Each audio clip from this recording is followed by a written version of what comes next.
Hôm nay đi chặt mai. Chặt mai là chặt thế nào? Đi lấy mai. Chặt đầu đuôi mai. Đuôi mai nhé. Quay nhất và ta vậy. Chặt cái cây này về ăn nhá, đặc sản đó. Đặt sao mà bên là Tây Nguyên nha. Rừng Tây Nguyên. Rừng Tây Nguyên. Ui. Gai nhiều quá, sợ ghê luôn. Đây. Mình muốn chặt cái đầu này đi.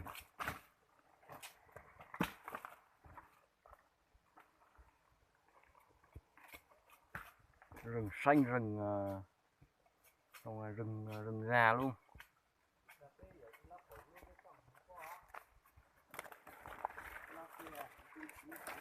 Chúng nó sẽ hồ hắn giống hạt chúa.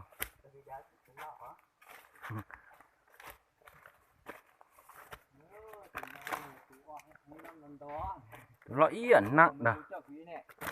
Đó là quý có mấy mà được sáng lên nặng hả? Có sáng. Sáng. Đó là nó có cần nào á? Đó. Nó giống thôi chua. Giống có quyền tàu nào.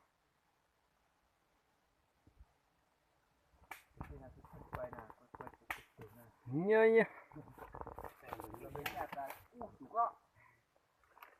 Đây một lâu tù đó số mà.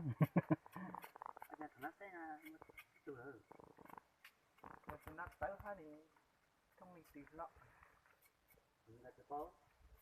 Rất nông có thêm cây thế nào mình nha. Hả?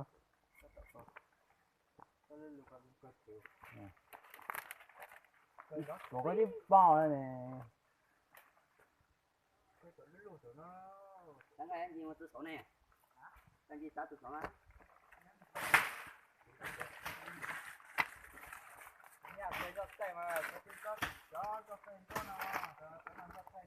Ra tỉnh ruột đó, ra tỉnh ruột là mà một cái hình ruột này.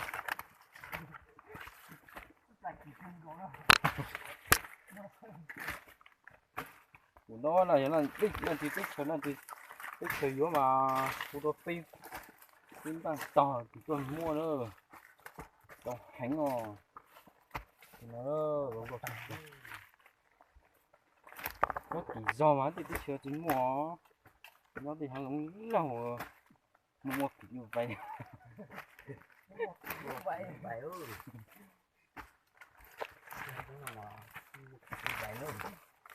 anh là còn năng thì nào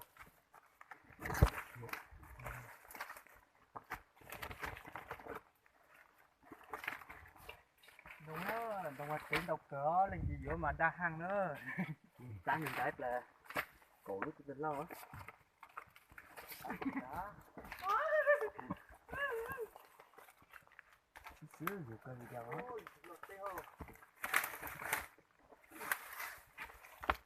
Cái kia nữa.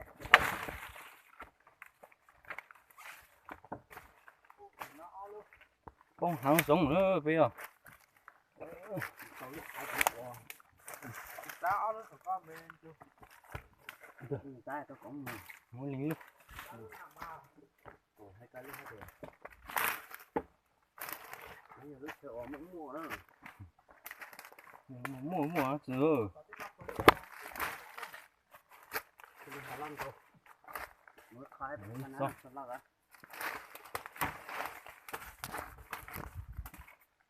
Lấy may nhá. Chào may nhá. Ai cũng chào may.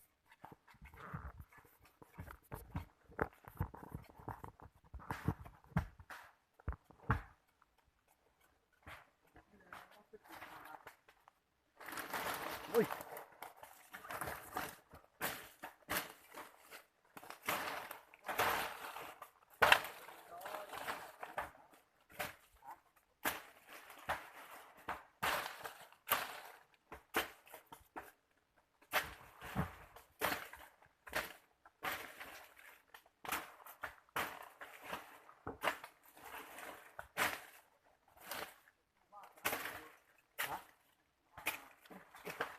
một tàu chưa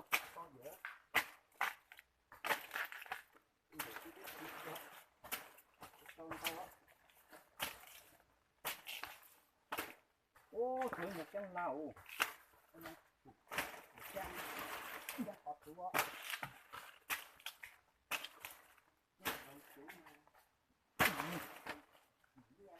wow bố chụp chân là nho